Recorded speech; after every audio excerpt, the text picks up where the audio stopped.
This Civic Media podcast is sponsored by UW Organ and Tissue Donation. Organ donations are desperately needed, and now is the right time to become an organ donor. Talk to your family. Get the dot. Save lives. Go to heroicdeed.com. This is your WLAK Daily News Roundup for Lake Air, 107.5 FM and 1260 AM in Amory. For WLAK News, I'm James Kelly.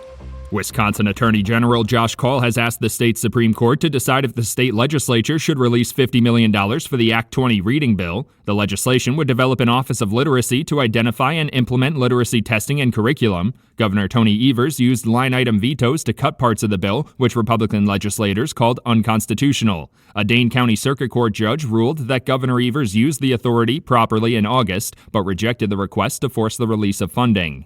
Wisconsin Governor Tony Evers is urging residents to sign up for health care coverage when the open enrollment period launches on Friday. In a statement, Governor Evers praised the Affordable Care Act as a game changer for Wisconsin families, which saw over 250,000 residents sign up during the last open enrollment period. Governor Evers has also called for an expansion of Medicaid, claiming it would bring in nearly $2 billion at a crucial time for the healthcare industry. The open enrollment period will end on January 15th. A group of Duluth area renters took to City Hall on Wednesday for the unofficial launch of a tenants union. About 100 members attended the event, calling for improved affordability, livability, and availability of housing in the city. Many complained that in addition to an overall lack of housing stock, much of the housing stock that does exist is far too old and in terrible condition. They also complained of mistreatment and a lack of communication from landlords when problems arise. The union seeks community-led solutions for the housing issues. In a little over a week of early voting, Wisconsin has already surpassed 1 million total votes submitted. According to election officials, about 1.25 million absentee ballots were requested across the state for the November election, and about 1.1 million have already been submitted through in-person absentee votes and mail-in votes. Election officials are also reminding voters that all ballots must be received by 8 p.m. on Election Day to be counted, and they should only use official sources like the Wisconsin Election Commission website for voting information. A popular yearly event in Hayward is once again looking to the community for help designing this year's logo. On Wednesday, the Hayward Chamber of Commerce officially launched its yearly contest to design the logo for the Muskie Festival. The 75th iteration of Muskie Fest is scheduled for June 20th to June 22nd, and logo submissions must be submitted by January 5th. According to the rules, the logo submissions must include the theme of 75 years of casting memories, as well as the event's name, date, and location. Entries can be submitted online or in person. The Superior School Board held its budget meeting on Wednesday, discussing the future of the district with a massive referendum on the ballot next week. The school board was supposed to finalize their budget proposal this week, but with a 5-year referendum on the ballot, they approved 2 versions of the budget to cover whether the referendum passes or fails. The district is facing a $2.5 million deficit for the next school year and has already needed to make significant cuts, including permanently closing a school to remain operational. The Wisconsin Department of Motor Vehicles has released a new motorist's handbook meant to share information with drivers in an easily understandable fashion. According to a press release, the revised handbook used plain language to clearly convey important information to drivers. The revised handbook has also been updated to include safety advances that have been built into the state's road designs, like diverging diamond interchanges and roundabouts. Officials say they're always looking to make their services more convenient for Wisconsinites. The Wisconsin Department of Natural Resources has officially announced the start date for the gun deer season. The 9-day gun deer season will open on November 23rd and close on December 1st. According to a press release, the window is the latest possible window in which the gun deer season can be held under Wisconsin state law. The season is also further removed from the peak of breeding activity for deer, so there could be fewer deer on the move, but colder temperatures and the possibility of snow may contribute to better hunting conditions. A Duluth man is facing multiple charges relating to an August shooting incident. According to court records, 56-year-old Andre Woods was involved in a shooting on East 3rd Street in Duluth on August 24th. According to law enforcement authorities, 10 to 12 shots were fired during the incident, and officers stopped the vehicle the wounded Woods was driving as he was heading away from the scene. The other man went to the hospital later with gunshot wounds and told authorities he and Woods had gotten into an argument before the shooting.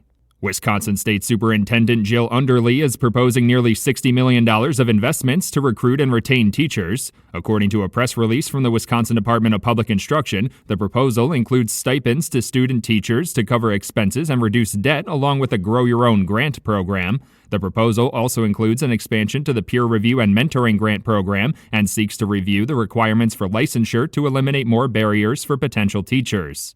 A local favorite yearly event in Hayward has announced a change of date for next summer's event. Officials from the Lumberjack World Championships in Hayward have announced that the competition will now be held from July 17th to July 19th due to scheduling conflicts with a number of vendors. They say the change gives them a chance to provide the highest quality competition for both competitors and spectators. Next summer will mark the 65th iteration of the Timber Sports Contest, which brings thousands to the area each year. After collecting nearly 300 submissions and narrowing them down to 10 finalists, it's time for Duluth residents to vote for their favorite in their first-ever snowplow naming contest. Among the 10 finalists are names like Sled Zeppelin, Blizzard Wizard, and Edgar Allan Plow. Residents have until November 4th to vote for their favorite name on the City of Duluth's website, and the winner will be announced on November 11th. The winning name will also be displayed on the snowplow at the Christmas City of the North Parade on November 22nd. For WLAK News, I'm James Kelly. The Badgers with a win. Hi, I'm Mike Clemens with sports. In college hoops, the Wisconsin men's team with a 78-62 win over UW River Falls last night at the Kohl Center. Guard John Tanjay led the Badgers with 15 points, 2 assists, and was asked if these preseason games are helpful. Yeah, for sure. I think that's something we all kind of expected going into this game, first game of the year. Coaches need a look from everyone. You know, we want to see what guys can do and where we can fit in as a team for down the line. And now we got some film, and we can learn with a win. NBA, the Bucks on the road tonight in Memphis. They play the Grizzlies. Milwaukee looking to snap a 3-game losing streak. NFL, the Packers shorthanded at practice as they get ready to play the Lions on Sunday. 7 players, including Jordan Love, unable to go. Running back Josh Jacobs, dealing with a twisted ankle, asked if that's a lot for Week 9 of the season. Yeah, I mean, but that's just the nature of this business, man. You get later in the season, you have a lot more guys, take a day or two just to get their body right to be able to come out and play at the highest level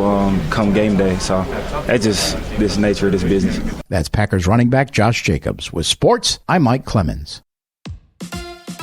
On your entertainment beat, I'm Pete Schwaba. If you're looking to alleviate your pre-election day jitters, there are some good films opening this weekend. The most anticipated release is the film Here, and it is brought to you by the team that made Forrest Gump, including Tom Hanks, Robin Wright, and director Robert Zemeckis. The film basically takes place in a living room while showing the passage of time throughout the story. Is the concept interesting? Yes. Does it sound overly sentimental and like it will tug at your heartstrings? Yes. Will most people probably like it, even though it is not reviewing well? We'll see, but probably yes.